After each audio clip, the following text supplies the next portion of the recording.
नागेन्द्रकन्या वृषभेदनाभ्यां नमो नमः शंकर पार्वतीभ्यां नमो अरहंताणं नमो सिद्धाणं नमो आयर्याणं वस्समाअ रफ़अहा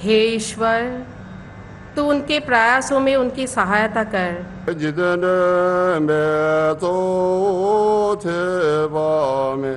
नानक बोले हर हर वाणी।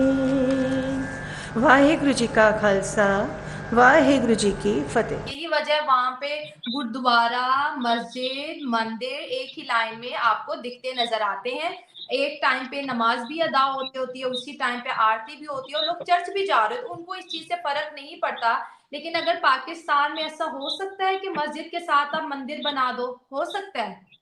कभी नहीं। पार्लियामेंट हाउस का उद्घाटन पूरी भारतीय संस्कृति को ध्यान में रखते हुए कर दिया गया है। ईयू की तरफ से जो मैं खबर देख रही थी, जो चल रही थी, और उसमें कहा गया है कि Pakistan under EU scanner over ride situation, और जो ट्रेड है हमारी और उनकी, उस हवाले से ये बात की जा रही है। जो ट्रेडिशन है उसको भी वो फॉलो करते हैं। वो इंडिया के डिफरेंट स्टेट में जाती है, वो को यूनिवर्सिटीज में पढ़ रही है, ठीक है, जिससे माहौल बदलता है, रेवोल्यूशन आती है। उसके लिए आपको सिंबल्स भी वैसे चाहिए होते हैं। भी आपको पार्लियामेंट, ये हिंदुस्तान का बनाया हुआ, this is by the people, build by people of India, architect of India, for the people of India.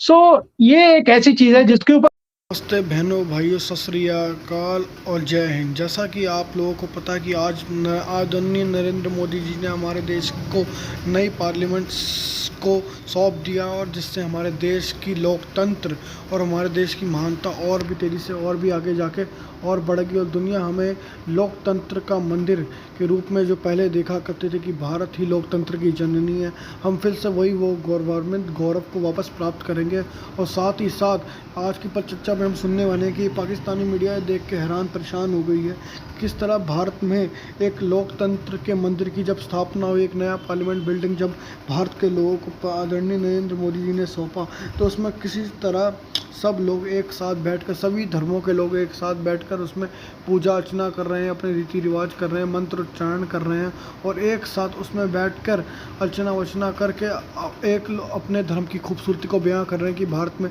Hindu, Sikh, बौद्ध, जैन सब लोग एक साथ बैठे हुए हैं। जिस तरह यहाँ पे हिंदू धर्म में राम का नाम होता है, उस तरह वहाँ पे हमारे सिख भाई वहाँ पे वाहिगुरु जी की फतेह, और जो बोले सोनिया सत श्री अकाल के जयकारे लग रहे हैं। दूसरी ओर बौद्ध मुनि लोग अपनी, जैन मुनि लोग अपनी, और दूसरी ओर अल्लाह का नाम लिया जा रहा है। पाकिस्तानी देख के बुखला रहे हैं हिंदुस्तान में एक साथ इतने सारे धर्म, और वो भी एक समय पर कैसे ये सब कर पा रहे हैं। हमारे यहाँ हम लोग इकट्ठे क्यों नहीं रहते? इसी पर आज की परिचर्चा को आइए सुनते हैं। आइए। देखे जाए तो इंडिया एक सेकुलर देश है और वो रिलीजन को इतना अहमियत नहीं देते हैं, ठीक है। स्टेट का कोई रिलीजन वहां पर नहीं है। अगर कोई हिंदू है तो वो अपने लिए, कोई मुसलमान है तो वो अपने लिए। यही वजह वहां पे गुरुद्वारा, मस्जिद, मंदिर एक ही लाइन में आपको दिखते नजर आते हैं। एक टाइम पे नमाज भी अदा होती है, उसी टाइम पे आरती भी होती है और लोग चर्च भी जा रहे हो, तो उनको इस चीज से फर्क नहीं पड़ता। लेकिन अगर पाकिस्तान में ऐसा हो सकता है कि मस्जिद के साथ आप मंदिर बना दो, हो सकता है? कभी नहीं हो सकता ना।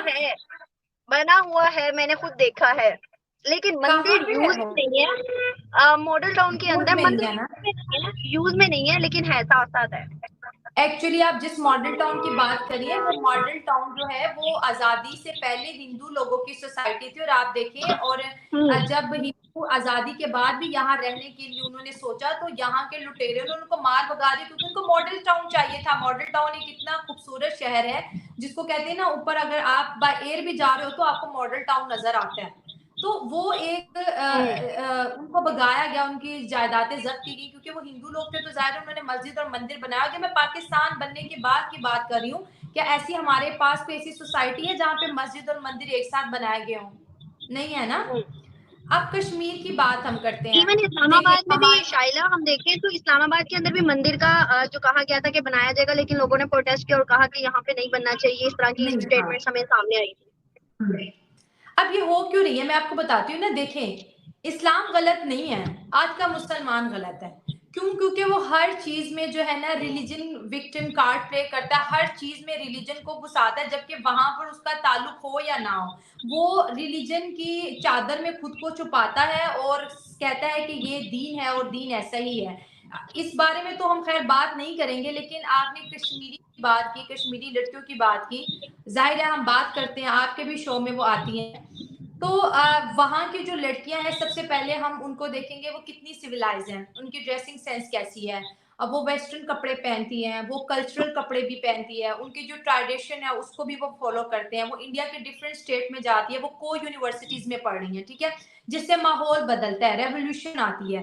लेकिन जो हमारा कश्मीर है, एक तो वहाँ पे स्कूल है नहीं है, दूसरा वहाँ को एजुकेशन सिस्टम को प्रमोट नहीं किया जाता, और तीसरा मदरसे बहुत ज्यादा हैं कश्मीर में, हर जगह मदरसे हैं। और वो क्या दिक्कत, जो मौलाना लोग हैं वो क्या बताते हैं कि औरत का जो नाम है ना वो पर्दे का नाम है, इसको आप स्कूलों में नहीं नुमाइश के लिए भेज सकते। अभी तो एक खबर ये भी आई थी कि कश्मीर के बच्चों को हिजाब पहना कंपलसरी कर दिया गया है।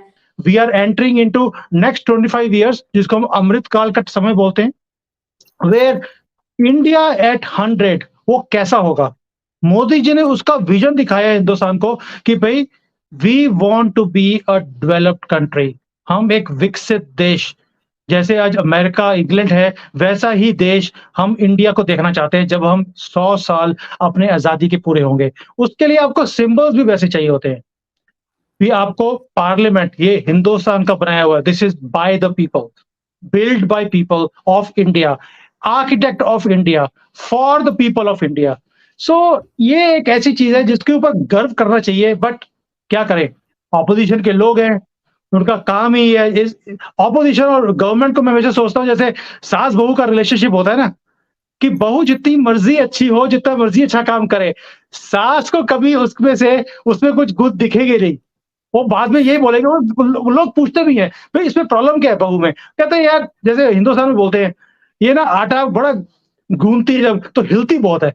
भाई आपको कुछ ना कोई उसमें कसूर निकालना ही है। लेकिन सर कभी सास भी बहू थी, आपने तो देखा ही होगा टीवी सीरियल आपके बहुत चला था, खत्म ही नहीं होता था। तो वो मतलब चलता जा रहा था। तो वो मेरे भाई यूरोप में होते हैं, वो 2 साल के बाद आए, तो 2 साल पहले आए थे तब भी मेरी मदर वही देख रही थी, 2 साल के बाद आए तब भी वही देख रही थी। वो कहते ये खत्म नहीं हुआ अभी तक वैसे ही चल रहा है। तो सर वो कभी सास भी बहू थी, तो कभी मतलब अपोजिशन भी, तो कभी गवर्नमेंट में थी। तो हर बात को अपोजिशन के नेगेटिव लेना कोई जरूरी तो नहीं है मेरे ख्याल से। आपको नहीं लगता कि जो अगर अपोजिशन कुछ कह रही है तो चाहे पाकिस्तान की हो या हिंदुस्तान की, तो अपोजिशन के साथ मिलके काम करना चाहिए, या हर बात को उनकी रिजेक्ट करना बेहतर होता है? देखिए ऑपोजिशन का काम है अपोज, तभी उसको ऑपोजिशन बोलते हैं, उसको अपोज ही करना है। मोदी जी हमेशा बोलते हैं एक चीज को कि आप अपोज करना चाहते हैं, there should be a reason for it. Unnecessarily हर चीज को आप अपोज करें कि हमें अपोज ही करना है, धरना ही देना है, काम होने नहीं देना, this is not how countries can rise. भाई ऑपोजिशन का काम भी ये है कि हम कैसे एक कंट्री को आगे लेके जा सकते हैं। गवर्नमेंट का काम भी यही है कि कंट्री को आगे लेके जाएं, और तो कोई मकसद नहीं है।